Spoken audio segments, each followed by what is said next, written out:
57 years old. I live in Harbor City, right next to San Pedro. I grew up in San Pedro. I have 4 children. One's a DA, one's a United States attorney, one's a school teacher, and one's in Europe studying abroad. She goes to Santa Clara University. I've been married 30 years to the same woman. We fight every night, but that's okay. Where'd you go to school? Where'd you go to college? I'm a USC grad. I went to a small law school in San Pedro. I worked at night. I went to law school at night. Not in San Pedro, in Dominguez. I worked at night at Starkist Foods while I went to school. My dad's a 40-year cannery worker.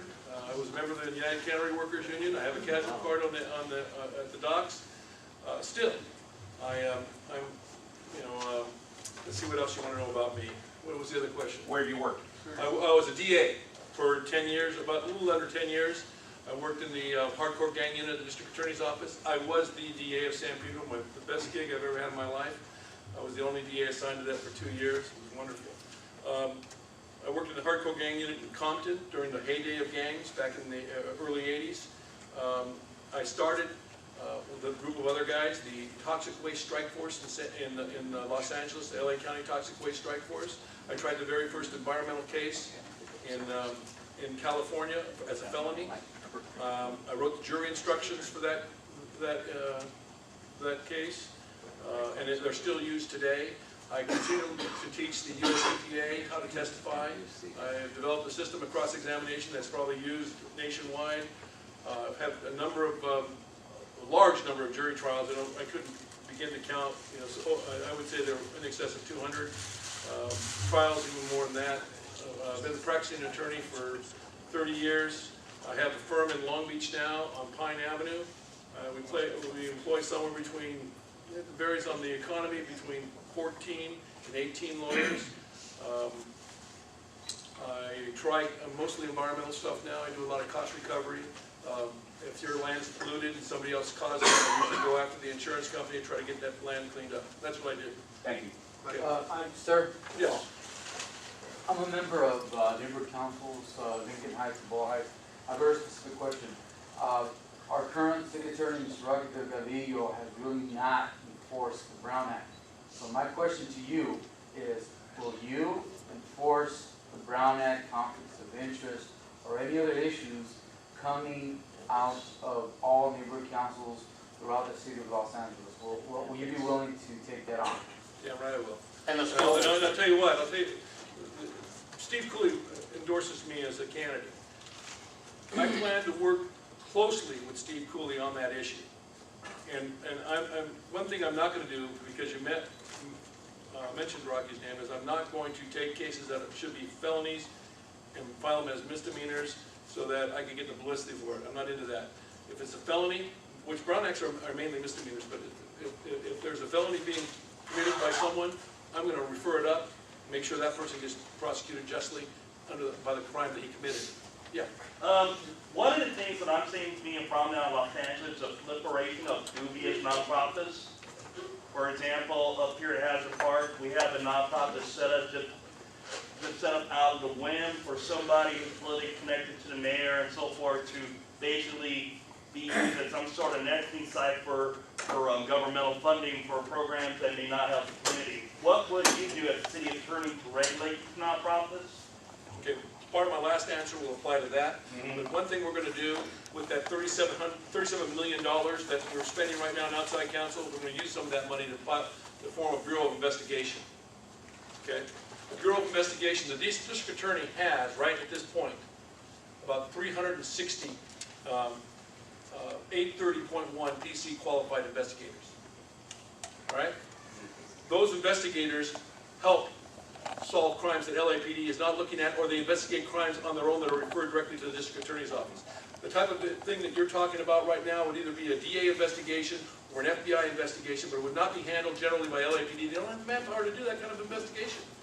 The Bureau of Investigations that I intend to form in the city attorney's office by going up and amending 830.1 to add 3 words to it, city attorney investigator, the Bureau of Investigation on that issue would then undertake that investigation. If there's a crime committed, we find a crime being committed, if it's a fraud, if it's a fallacy that they're not really a nonprofit, we'll either look at that in terms of our filing it or refer it directly over to the DA's office with a case already made so they can file it. But I will meet directly with Steve Cooley on that issue if I think it needs to be filed as a felony. And Steve and I have that kind of relationship where we can talk like this. Yeah. My name's Glenn Bell, and I'm president of an organization called Neighborhood Friends. I work on behalf of senior citizens and some of the poorest poor manufactured homeowners throughout the state of California. In Los Angeles, I hear a lot to do about gang crime and street crime and so on, but there's a whole bunch of corporate crime that has been committed over the last 10 to 12 years that nobody even looks at. In my world, I have seen large corporations come into our area and steal as much as $9 million in one day. One day. Doing what? Taking predatory corporations buying mobile home parks and what's called property appropriation. And it's kind of complex to get into this situation, but believe me, it is. It's real. These are racketeering. And one of the largest culprits is worldwide known. But the largest culprit of this particular business activity is Sam Zell, who owns the Los Angeles Times. And one of the biggest political contributors to the government of the state. Are you, as a city attorney, actually willing to go against those kind of interests? What are they going to do? Send me back to private practice where I'm going to make more money? Yeah. I mean, the bottom line is that this is a pay cut for me. This is a substantial pay cut for me.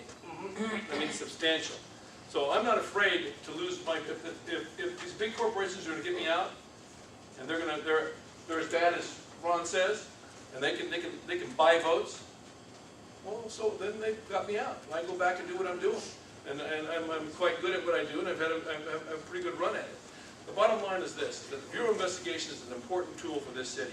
The city attorney right now does not have a Bureau of Investigation. Sure, they have investigators, They won't touch but they're not 830.1 qualified, and they get promoted by coming up through the ranks from secretary or from a law clerk or some other position. We need cops, gun-toting cops, as investigators in the city attorney's office, not only to help the deputies, but also to investigate things like you're talking about. Because those types, I'll give you a situation. Just the other day, a guy came to me and said, hey, look, this car was stolen.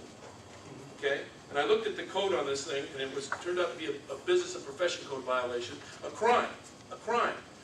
The sheriff wouldn't take a report, the Beverly Hills Police Department wouldn't take a report, the LAPD would not take a report. Why? Because they thought it was a civil case. Ultimately, when the car was transported to Florida, it was impounded by the Florida Police Department, who called back over here and told the Sheriff's Department to take a report, and finally tracked the report. The bottom line is that it takes a Bureau of Investigation to present those types of complicated issues to prosecutors, because prosecutors don't want to take a case with a lot of holes in it. They won't file a case with a lot of holes in it. If I was a prosecutor, I wouldn't file a case with a lot of holes in it. I'd give it back to the cops and say, go investigate this thing. You need a Bureau of Investigation.